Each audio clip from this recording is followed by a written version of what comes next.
Grace tabernacle apostolic search உள்ளான மனிதன் புதிய நாளுக்குள் அனுதின தியானம். புதன்கிழமை, மே மாதம் 27ஆம் தேதி 2026ஆம் ஆண்டு. இன்றைய தியான தலைப்பு கர்த்தரே எங்கள் மேன்மை. இன்றைய தியான வசனம் 2 கொரிந்தியர் 10ஆம் அதிகாரம் 17ஆம் வசனம். மேன்மை பாராட்டுகிறவன் கர்த்தரை குறித்தே மேன்மை பாராட்ட கடவன். தியானம். ஆகையால் மேகம் போன்ற இத்தனை திரளான சாட்சிகள் நம்மை சூழ்ந்து கொண்டிருக்க, பாரமான யாவற்றையும் நம்மை சுற்றி நெருக்கி நிற்கிற பாவத்தையும் தள்ளிவிட்டு, விசுவாசத்தை துவக்குகிறவரும் முடிக்கிறவருமாயிருக்கிற இயேசுவை நோக்கி நமக்கு நியமித்திருக்கிற ஓட்டத்தில் பொறுமையோடே ஓடக் கடவோம் என்று எபிரேயர் 12ஆம் அதிகாரம் 1ஆம் வசனத்திலே வாசிக்கின்றோம். விசுவாசத்திலே ஆரம்பித்த நாம் இறக்கி வைத்த பாரங்களை மறுபடியும் தூக்கி சுமக்காமலும், விட்டு வந்த மோசம் போக்கும் மாம்சத்தின் எண்ணங்களையும் முற்றாக களைந்து போய்விட வேண்டும். நம்முடைய ஆண்டவராகிய இயேசு நமக்கு கொடுத்த பெரிதான அழைப்பை சிந்தித்து பாருங்கள். வருத்தப்பட்டு பாரம் சுமக்கிறவர்களே, நீங்கள் எல்லாரும் என்னிடத்தில் வாருங்கள், நான் உங்களுக்கு இளைப்பாறுதல் தருவேன். நான் சாந்தமும் மனத்தாழ்மையுமாய் இருக்கிறேன்.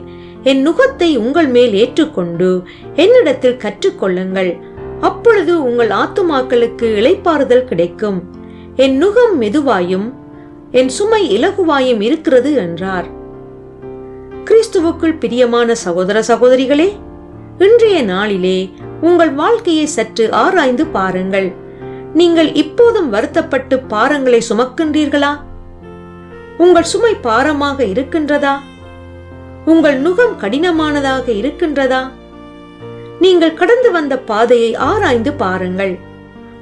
ஆவியிலே ஆரம்பித்த பின்பு நீங்கள் உங்கள் வாழ்விலே எடுத்துக்கொண்ட தீர்மானங்களை மீளாய்வு செய்து பாருங்கள். நீங்கள் ஏற்படுத்திக் கொண்ட புதிய உறவுகளை ஆராய்ந்து பாருங்கள். உங்கள் இருதயத்தில் உண்மையாக எதை குறித்து மேன்மை பாராட்டுகிறீர்கள் என்பதை சிந்தித்து பாருங்கள். உங்கள் பிள்ளைகளின் வாழ்விலே எதை குறித்து மேன்மையாக எண்ணுகின்றீர்கள்? உலக கல்வி, வேலை, அந்தஸ்து, ஆஸ்திகள் இவைகள் மேன்மையான ஆசீர்வாதங்களாக தோன்றுகின்றதா? உங்கள் வாழ்விலே குழப்பங்கள் ஏற்பட்ட போது யாரை பின்பற்றினீர்கள்? எப்படியாக சவால்களை ஜெயித்தீர்கள்? மாம்சத்தின் படியோ அல்லது ஆவியின் படியோ? எங்களுடைய போராயுதங்கள் மாம்சபலன் அல்ல என்பதை திட்டமாக உணர்ந்து கொண்டு ஆவியானவருடைய வழிநடத்தலுக்கு இடம் கொடுங்கள். அவர் உங்களை சகல சத்தியத்திலும் வழிநடத்தி செல்வார். ஜெபம் செய்வோம். நித்திய ஜீவனுக்கென்று என்னை அழைத்த தேவனே, ஆவியிலே ஆரம்பித்த நான் மறுபடியும் மாம்சத்தின் எண்ணங்களின்படி நடக்காமல் இருக்க எனக்கு உணர்வுள்ள இருதயத்தை தந்து வழிநடத்தி செல்வீராக.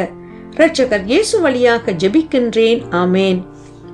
மாலை வாசகம் 2 கொரிந்தியர் 10ஆம் அதிகாரம் 4ஆம் வசனம்.